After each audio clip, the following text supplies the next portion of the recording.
people you've just been listening to, chanting the sutras on Koyasan, which is the sort of ultimate center, retreat, inner sanctuary of Japanese practice of Vajrayana, Mahayana Buddhism, are a bunch of boys who are just like American college boys who play football, and they haven't the faintest idea what they're doing. Not today. They're doing this because their fathers have sent them there.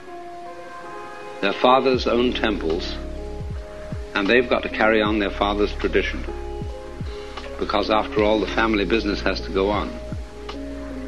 And they have no more idea what this is all about than the man in the moon.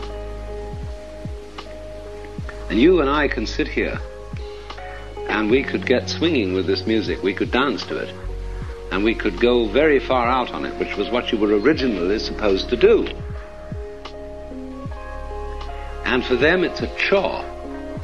It's a thing you have to get up for at 5 o'clock in the morning, and you have to memorize all this, and you have to get it exactly right and do it.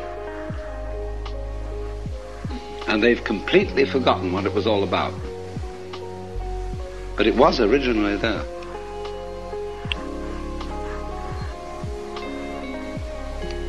It's a funny thing how this happens, you see. But you see how I was explaining to you this morning? How we have a rhythm between remembering and not remembering. You remember long enough to know that you're there. Because if you don't remember, nothing makes any impression upon you, therefore you're not there. But then when memory gets too much, and you're too much there, then you have to realize that all memory is an illusion, that there is nothing except the present moment. And that there is no future, as equally no past. And then you're liberated. But when you get liberated, you have to come back in and play memory again. There's a cleaning process. In other words, you wipe off the blackboard, and then you start writing again. And then you wipe it off, and then you start writing again. And this is the process whereby life is kept going. So in the same way with these people, they have come to a point in the historical development of their way of life where they remember too much. It's not new to them. And all this therefore becomes what we call going through the motions. And that's all they're doing. And while they're singing all this kind of thing, they're thinking about, for God's sake, I wish we'd get out and smoke a cigarette, and how can I get down into town tonight somehow and make that go? See, their minds are absolutely off it. And so it comes to us as a new thing that we've never heard before. And we could sit around and really dig that. And, we could sit around on the floor and turn head over heels and jump up and down in rhythm with this music and really go out of our minds with it. And they've lost it. But you see, this is the way in which different cultures fertilize each other. When one culture loses its grip on what it has, it can toss what it did have to another culture which will take up the rhythm. And that's why everybody in the West, you see, is getting fascinated with Oriental culture and building themselves Japanese houses and so on. When you go to Kyoto, you go into a hotel, restaurant, so on, all the Japanese are eating Western food, all the Americans are eating Japanese food. And the funniest tricks I've had of playing this with the Japanese, that the thing that really blows them up is if a Westerner wears their clothes. This they just can't possibly understand. They wear our clothes, and they even blue jeans and all that kind of thing. And here they are all dressed up like Westerners, especially in the business suit thing, which is the acme of success and respectability and really being up with the world. And then some American comes around wearing a kimono, and they giggle. Now, giggling in Japan is not laughter. It's a sign of embarrassment. How could you? What's going on here? I don't understand. And because they've lost the rhythm of this thing, and they have to go into our rhythm.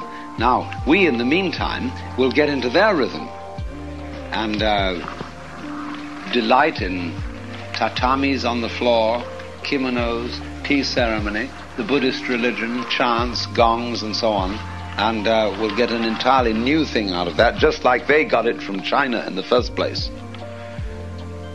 And the Chinese got it from India. And then the historical traces of the thing are lost. We don't know where they got it from. But do you see, there is no such thing as a pure culture. A lot of people have a kind of compulsion about the propriety of being culturally pure. And they say, well, now look here, after all, you're an American, and you shouldn't go around wearing Chinese or Japanese clothes. You should be where you are and what you are. Except that this was imported from Germany or England or somewhere else altogether. What we call being American.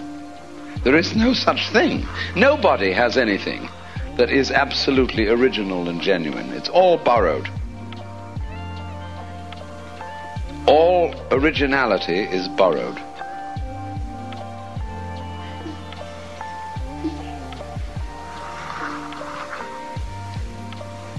Think that one through.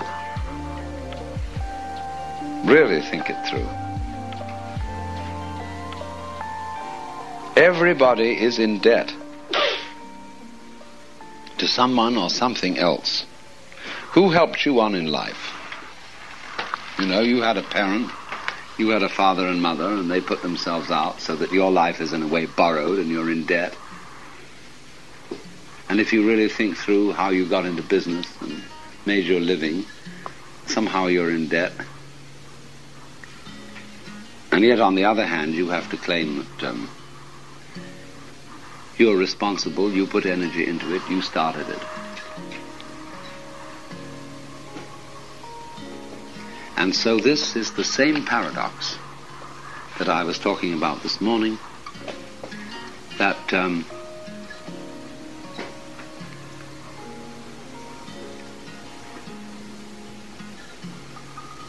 the echo,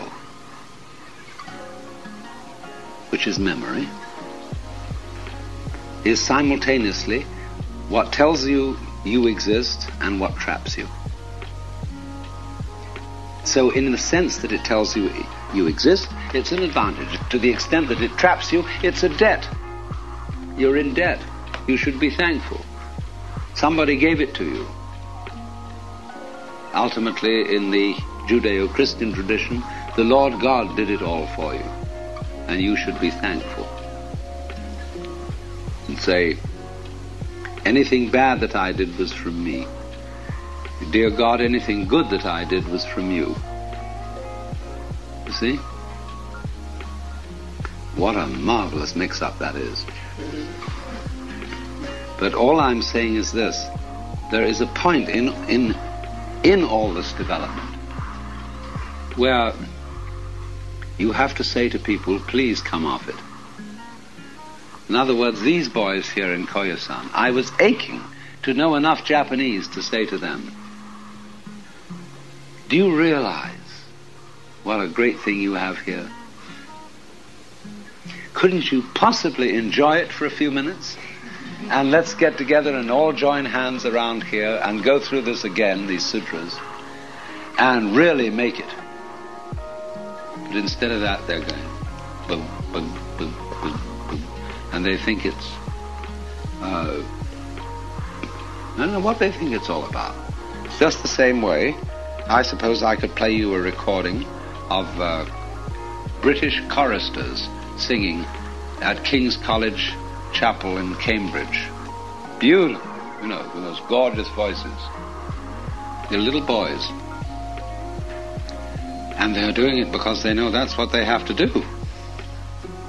It takes you much older to realize what the great stuff this is. You have to be very much older to see that hymns about what miserable sinners we are really quite great. So I'm talking, you see, about the same process of what has been called flip-flopability, whereby we switch from one attitude to another, one situation to another, and this pulse switch situation is the very nature of existence. That's why your heart does that. That's why all sounds, all light, everything is going bloop, bloop, bloop, bloop, bloop, bloop.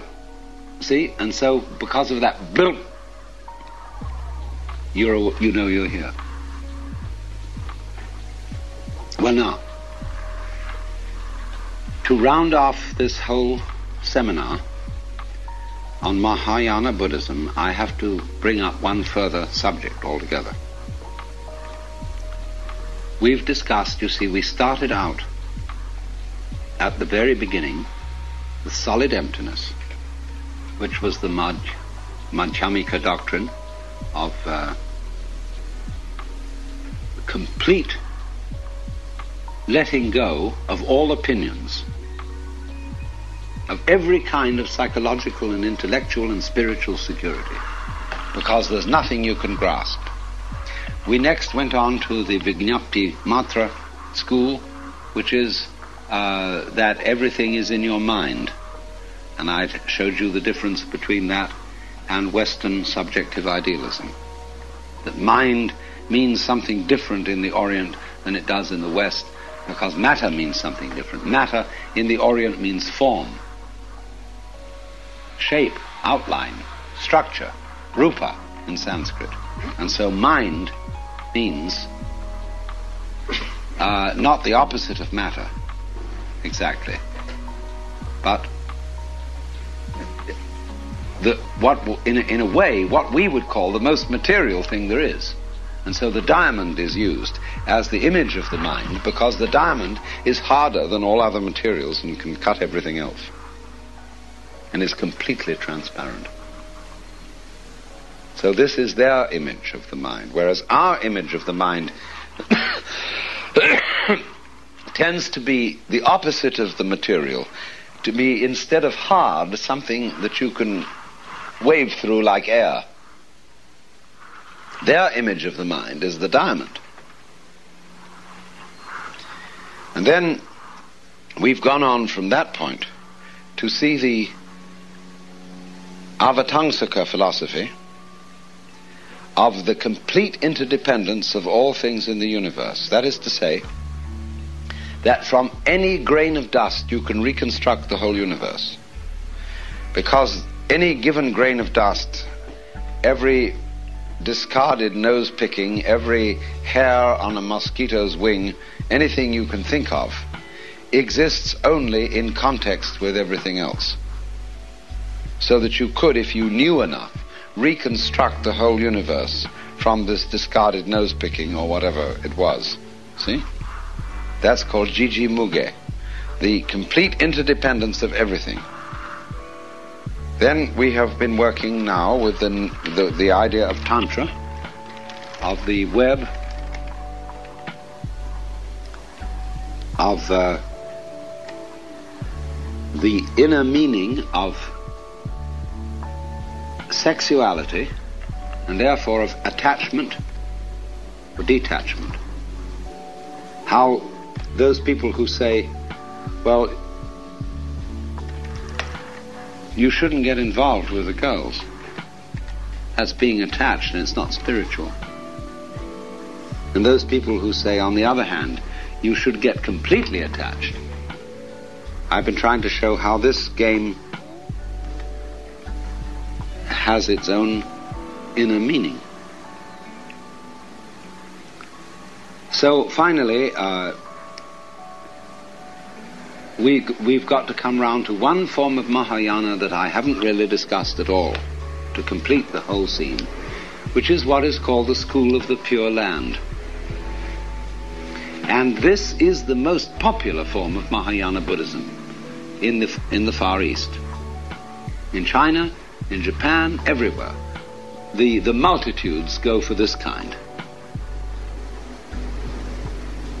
And it's all under the presiding image of one of those Jnani Buddhas called Amitabha, whose name means boundless light, and who is a sort of subdivision or aspect of Mahavairocana, who is the great Sun Buddha, and is therefore probably derived historically from Ahura Mazda, from Persia, the great sun god of the Mazdaeans and the Parsis. But although that may have been what set it all off, it has been greatly transformed by being canalized through Buddhism. Now, you have all seen photographs of the Buddha at Kamakura, the Daibuts, that enormous bronze figure that sits in a beautiful park with pine trees, the temple having long been demolished by a tidal wave, for which thanks be to God. Because if it hadn't been for the tidal wave, nobody would ever have really seen this figure. But there is at Kamakura this huge bronze figure. It's about 42 feet high. And here this creature sits, surrounded by a great busyness. Thousands of school children are all the time on tours, streaming by, photographers, people selling this, that, and the other, souvenirs, exhibitions of dwarf trees and everything. They're all going on around. And here this thing sits and looks down forever. And nothing can hush it. I mean, let's put it this way. It hushes everything. That no matter how much turmoil of children, etc., is going on in this park, this huge face presides over everything. And you cannot ignore it. It subdues you into peace without doing it in an authoritative way. It doesn't say to you, shut up. It just is so peaceful that you cannot help catching the infection of peace that comes from this figure. And this is the figure of Amitabha. Not the historical Shakyamuni Gautama Buddha living in India, but one of the Jnani Buddhas who is not manifested in the world. Now, the religion connected with this figure is called Pure Land, Jodo in Japanese, Shinshu, the true sect of the Pure Land. It comes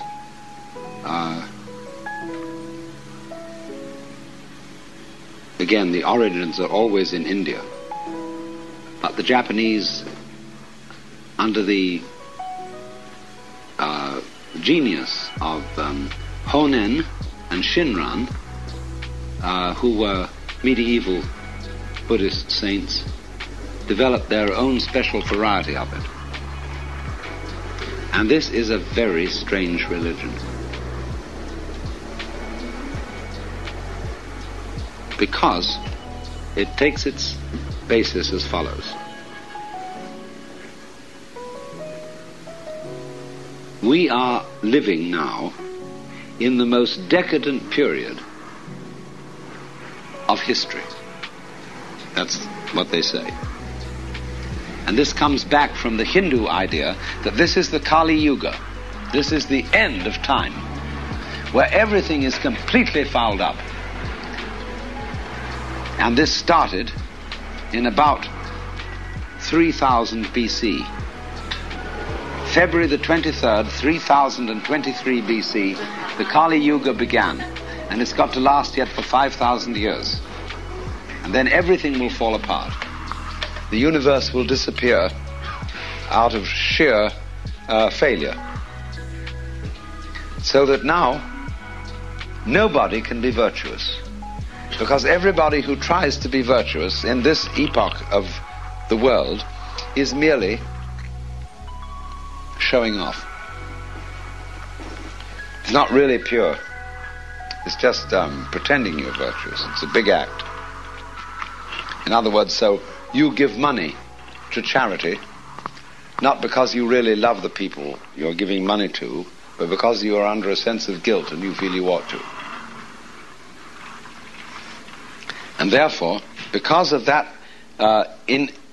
inescapable bad motivation, nobody can possibly liberate themselves from the chains of karma. The more you try to get out of your karma, that is to say your conditioning, your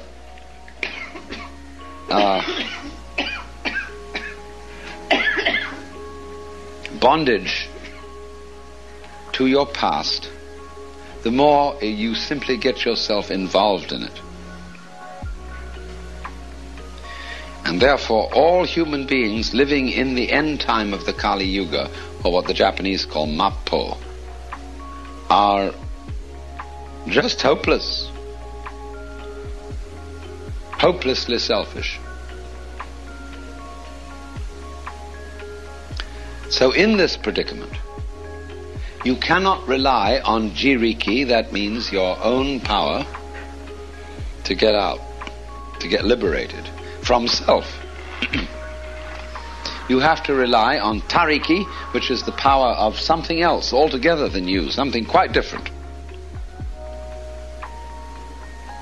So in the Jodo Shinshu sect, the tariki, the other power, is represented in the form of Amitabha, or Japanese say Amida, this great beneficent Buddha figure who everybody loves. And he's so strangely different from any kind of authoritarian God figure that we have in the West. Amida doesn't bombinate. He sits there serenely, quiet. He doesn't preach. And all you have to do is to say his name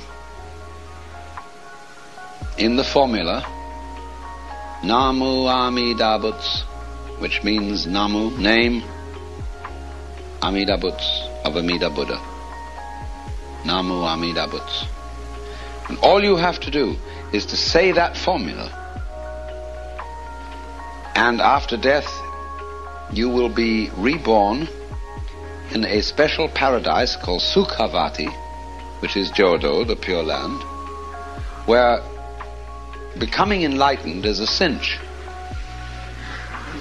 It has none of the difficulties surrounding it that we have in our ordinary life today. Everybody born in the Pure Land is born in the inside of a lotus. There's a huge lotus pond in front of where Amida sits with all his attendants. And the lotuses come up and they go pop, as the bud breaks. And every time it goes pop like this, there's a new little being in there who is somebody who said the formula Namu Amida Butsu. And those are human beings who are now sitting on lotuses like Buddhas. And you should see, you go to Koyasan, And they have a great painting there in their museum of what it's like to arrive there. They have a huge panorama of Amitabha and all his attendants, and especially the Apsaras. The Apsaras are the heavenly girls, which you would call, in Islamic religion, the Huri, from which we get the word whore. But the Apsaras are very beautiful girls playing lutes, and they have one of them that is put on the front page of the guide to the museum because she's so beautiful. Matter of fact, the admission ticket is a colored reproduction of this Apsara to the Koyasan Museum.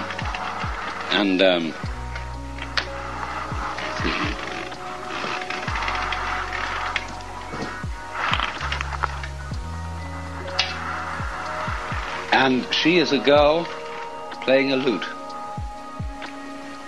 a biwa, kind of a mandolin-shaped instrument. And she looks at you with lovely, longing eyes.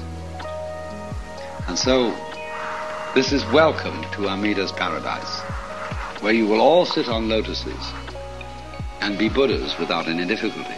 But the point is, all you have to do to get there is to say Namo Amida Butts. You don't even have to believe that it works.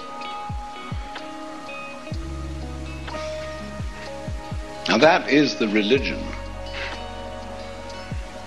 of most Japanese Buddhists, believe it or not. In other words, if you really get this and feel that that's really going to happen to you, you'll be grateful and you'll try to help other people and be a bodhisattva and so on, and be generally helpful around the scene. But the whole idea is that you cannot do it by your own effort. And if the moment you think you can do it by your own effort, you're a phony. You have instead to go completely with the other, to disown your own power and capability of being virtuous, unselfish, etc.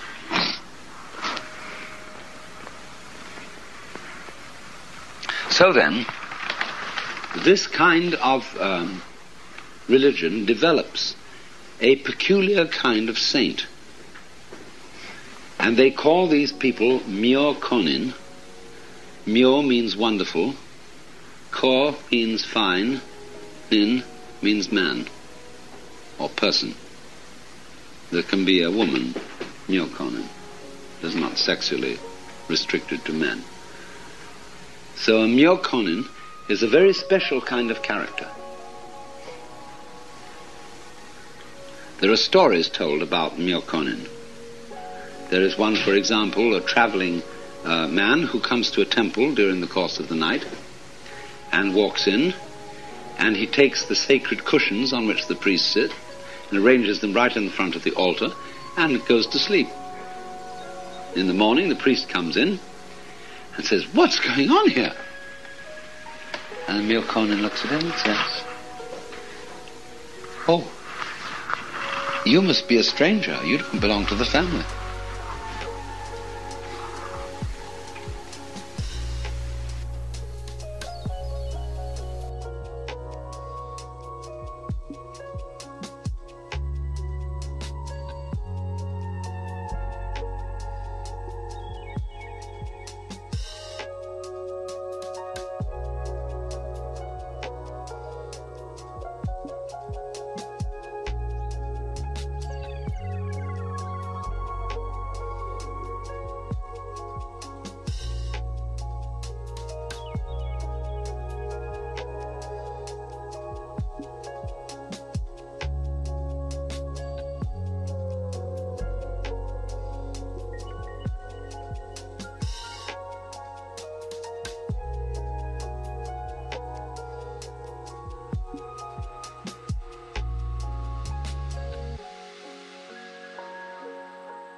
a Myokonin like Ryokan, who was a great, marvelous, kind of foolish man, rather like the Franciscan spirit, rather like the spirit of the Russian mystics. Ryokan one day came into a house where there was a kakemono, hanging scroll of a tiger. And he was a very simple man, very direct person. And he looked at the tiger, and he was sitting there. He thought he was alone in the room. He looked at the tiger and he said, "Arr!" Then suddenly he noticed that there was a servant girl sitting quietly waiting for the host to come in. And he said to her, "Shh, don't you tell anybody about this, they'll think I'm crazy." Another time, he had great ability for calligraphy, doing beautiful writing. And people were always trying to get his calligraphy from him. And he was cagey about it. It wasn't so easy to get it. So one day a very, very great man invited him for dinner and again left him alone in a reception room where there was stretched out on the floor some absolutely gorgeous paper with ink and brushes just waiting there. And he got so fascinated that he just couldn't resist. You know, like a child. He simply couldn't resist doing his calligraphy on that piece of paper. And suddenly, as he realized he had done it, that he had spoiled this gorgeous paper, you know, which was incredibly expensive, the host walked in and he apologized. He said, "Really, I don't know what to do. I'm so sorry I couldn't resist the temptation to make some things on this beautiful paper."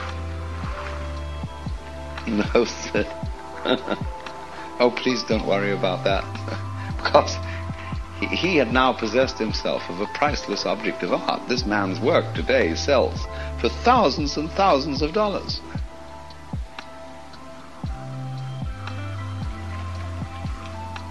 So this is the spirit. I'm telling these anecdotes to try and illustrate the spirit of what's called a myokonin. Somebody in the swing of realizing that all the very great thing in life is not your own doing. That it comes from the side of things, the flip, in other words, of experience that you call other. There are some people who believe it comes from the split in experience you call yourself. That's the Jiriki people. The Tariki people believe it comes from the other. But now what happens is this. When you penetrate deeply into the doctrines of the Pure Land school, the simple people believe that there really is Amitabha Buddha sitting on his golden lotus surrounded by all those apsaras. Exactly from Japan, 108,000 miles to the west, there is a paradise where all those people sit and where you will be reborn when you die. And the simple priests of the sect in the country villages today still insist that that's what you should believe. But the sophisticated priests don't believe that at all. They know that Amitabha is in you, only it is that side of you which you don't define as you. When you say, "I have a body," you, instead of saying, "I am a body," that's because you feel that your body happens to you, that it's something you got mixed up with, that was given to you by your parents. You don't say, "I beat my heart on purpose." You feel that your heart is something that happens to you. So all that side of things that you experience as a passive recipient of it is tariki, other power. And so they're making the point that that is what liberates you. And the meaning of this is, when you say that it is the tariki side of things, everything you define as involuntary, that happens to you passively, if you say that's what liberates you, the meaning of that is that that side of experience is also you.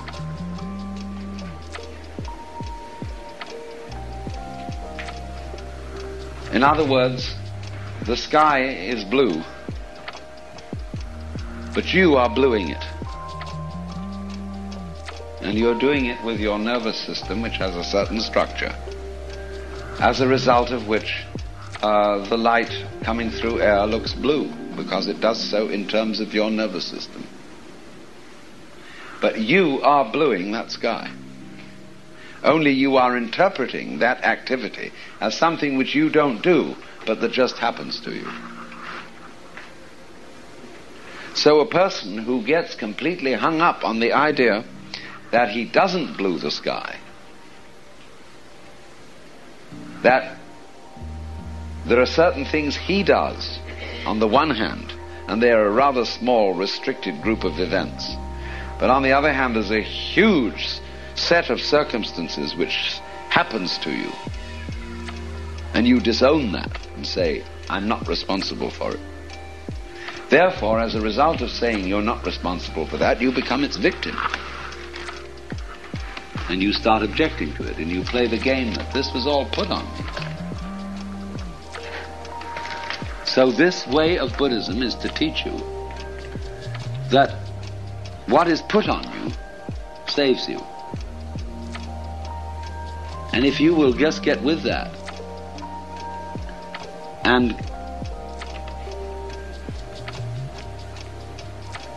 accept automatic liberation, which you don't deserve because you didn't work for it, in just the same way as you have said by your own argument that you didn't build Mount Tamalpais. There it is over there, a huge erection of rock. And you say, well, I didn't put that there. It's beautiful. I love to see it and climb on it. But I didn't put it there. Okay. And what did you do? You didn't make your skeleton. You may have thought out some clever things and done some things that were constructive in human life, and you got paid for. But how did you manufacture the consciousness which you needed to do that with?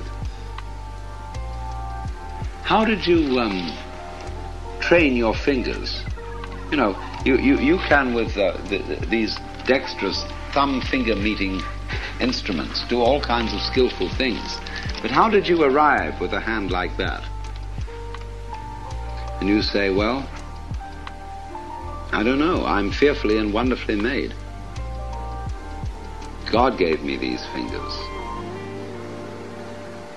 And I have accepted them from God as talents, as gifts, and I'm supposed to do the best with it I can.